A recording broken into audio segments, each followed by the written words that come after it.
Comme vous le savez, ils sont en session. Et après les promesses du président de la République, qui, le 1er mai 2024, a dit son intention de régler définitivement le passif social de notre société dissoute. Après la compassion aussi du Premier ministre, M. Ousmane Sonko, qui, lors de son passage à Thiès, son déplacement à Thiès, au chevet des cheminots, a montré l'attention toute particulière qu'il réserve aux personnes âgées, surtout aux travailleurs qui ont accompli leur travail. Et il disait qu'une nation, qu'un État sérieux doit respecter les droits de ces vieilles personnes qui ont bâti la nation.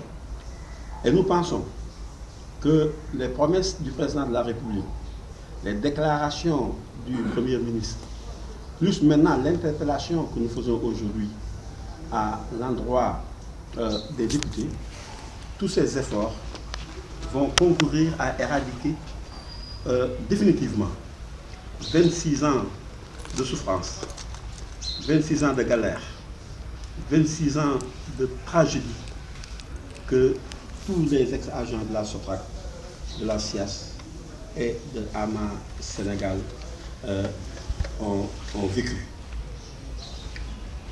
Ce qu'il y a comme corollaire, comme préjudice, des familles disloquées, des enfants exclus de leur établissement scolaire, mais aussi des travailleurs sans abri qui squattent quotidiennement les maisons abandonnées. Alors, nous sommes persuadés que les nouvelles autorités vont se pencher sur notre sort. Là, nous sommes persuadés, mais il faut qu'elles fassent vite, parce qu'il y a une urgence pour notre survie même. Parce qu'aujourd'hui, si ce problème était réglé, ce travailleur aujourd'hui cloué sur un lit d'hôpital à l'hôpital Cheikh Al-Khadim de Touba, qui attend une opération qui coûte 1,4 million, aurait trouvé la santé et retourné auprès de sa famille. Nous avons un autre collègue qui est tenaillé entre la vie et la mort, quelque part à l'hôpital Youssou Mbargane de Rufisque, et qui attend d'exécuter des analyses prescrites par son médecin traitant pour diagnostiquer cette maladie mystérieuse qui est en train de le tuer à petit feu.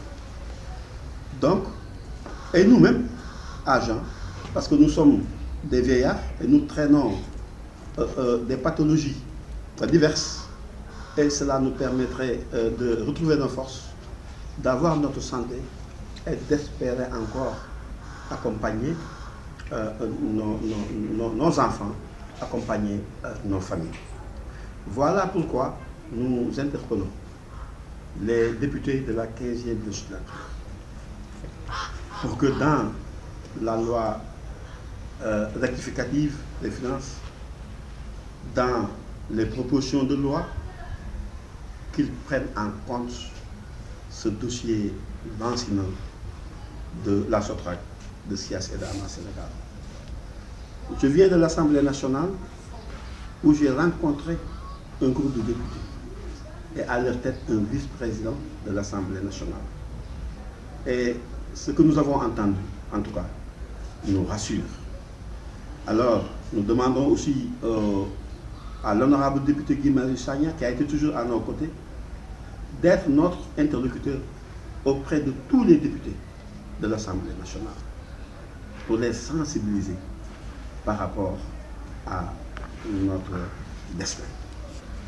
Voilà pourquoi nous vous avons en tout cas appelé et nous espérons que nous serons entendus pour que l'État fasse vite pour régler définitivement ce dossier.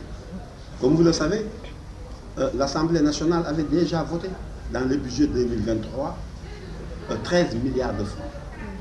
Et sur ces 13 milliards, seuls 1 milliard 600 millions ont été débloqués à la veille de la Tabaski de 2023 comme avance.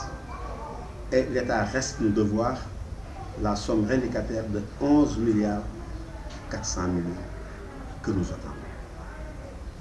Voilà brièvement le problème, l'incident de la SOTRAC, de SIAS et de AMA Sénégal.